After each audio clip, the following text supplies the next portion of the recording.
প্রিয় বন্ধুরা, YouTube channel PM learning স্টেশনে তোমাদের স্বাগত। আজ আমি তোমাদের জন্য পঞ্চম শ্রেণীর রায় ও মার্টিন প্রশ্নবিচিত্রা 2026 বইটির দ্বিতীয় পর্যায়ক্রমিক মূল্যায়নের 1 নম্বর school Alipurduar MC William high school HS এর সমস্ত প্রশ্নের উত্তরগুলি নিয়ে। প্লিজ তোমরা ভিডিওটি লাইক করো, কমেন্ট করো এবং চ্যানেলে নতুন ভিউয়ার হয়ে থাকলে প্লিজ চ্যানেলটি একবার সাবস্ক্রাইব করে দিও। তাহলে আর বেশি কথা না বলে শুরু করা যাক। দাগ নম্বর 1, সঠিক উত্তরটি নির্বাচন করো। 1-এর 1, এক সিংহ গন্ডার দেখা যায় রাজা ভাত খাওয়ায়, জয়ন্তীতে, জলদাপাড়ায়, কালিম্পংয়ে। সঠিক উত্তরটি হবে জলদাপাড়ায়। এবার দাগ নম্বর 1-এর 2, রেলের ইঞ্জিন তৈরির কারখানা আছে কাটোয়ায়, চিত্তরঞ্জনে, আলিপুরদুয়ার জংশনে, শিলিগুড়িতে। সঠিক উত্তরটি হবে চিত্তরঞ্জনে। এবার দাগ নম্বর 1-এর 3, অর্কিডের জন্য বিখ্যাত শহর কালিম্পং, আলিপুরদুয়ার, জলপাইগুড়ি, কল্যাণী। সঠিক উত্তরটি হবে কালিম্পং। এবার দাগ নম্বর 1-এর 4, ঝিনুক দিয়ে মূর্তি গড়ে বিষ্ণুপুরে, দুর্গাপুরে, নবদ্বীপে, দীঘায়। উত্তরটি হবে দীঘায়। এবার দাগ নম্বর 1-এর 5, প্লেগ রোগীদের সেবা করেছেন বেগম রোকেয়া, প্রীতিলতা ওয়েদ্দার, কল্পনা দত্ত, নিবেদিতা। সঠিক উত্তরটি হবে ভগিনী নিবেদিতা। এবার দাগ নম্বর 2, শূন্যস্থান পূরণ করো। 2-এর 1, গঙ্গা হল নিত্যবহ নদী। দাগ নম্বর 2, দ্বারকেশ্বরের দক্ষিণে ড্যাশ নদী গিয়েছে। উত্তরটি হবে রূপনারায়ণ।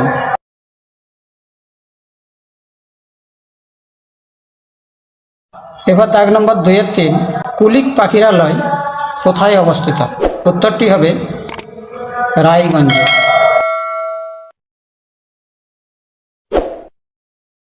এবার দাগ নম্বর 2-এর 4, বক্সা অরণ্যের প্রবেশদ্বার হল রাজা ভাত খাওয়া।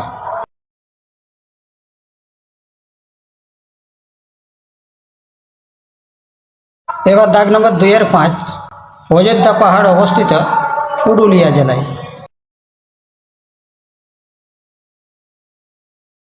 এবার দাগ নম্বর 2-এর 6, শিশু দিবস পালন করা হয় কার জন্মদিনে? উত্তরটি হবে জওহরলাল নেহেরু।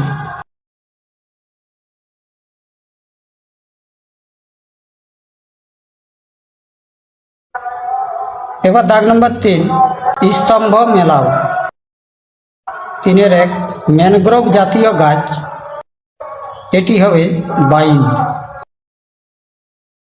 দাগ নম্বর 3-এর 2, সিউড়ি এটি হবে মোরব্বা। এবার দাগ নম্বর 3-এর 3, রবীন্দ্রনাথ ঠাকুর এটি হবে শান্তিনিকেতন। এবার দাগ নম্বর 3-এর 4, রেশম কীট এটি হবে তুঁত গাছ।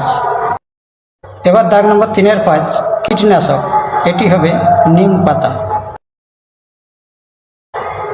এবার দাগ নম্বর 4, এক কথায় উত্তর দাও যে কোনো 5টি। আমি এই 4 দাগের 1 থেকে 6টি প্রশ্নের উত্তর একসাথে লিখে রেখেছি, তোমরা দেখে নাও।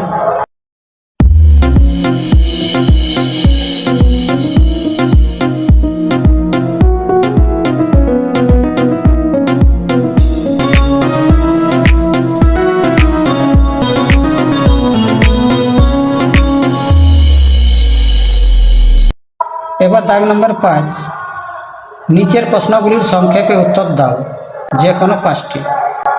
5 দাগের 1, পশ্চিমবঙ্গের সবচেয়ে উঁচু পর্বতশৃঙ্গের নাম লেখো, এর উচ্চতা কত?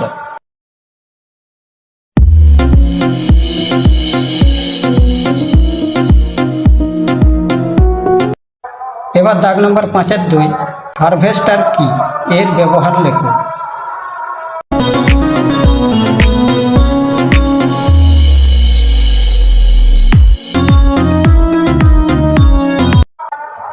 এবার দাগ নম্বর 5-এর 3, ডিভিসি এর পুরো নাম লেখো, কেন তৈরি করা হয়েছিল?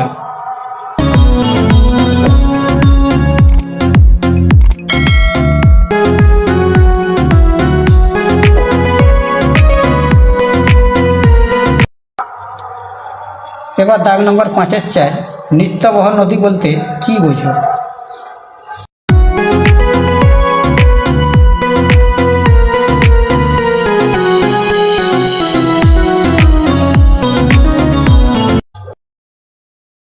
এবার দাগ নম্বর 5-5 গঙ্গা নদীর গতিপথ লেখো।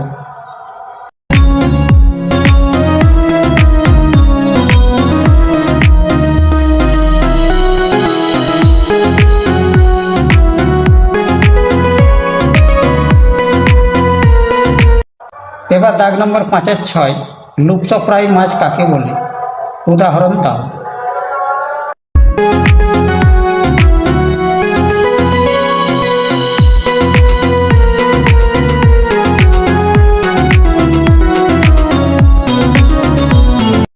Subscribe, please.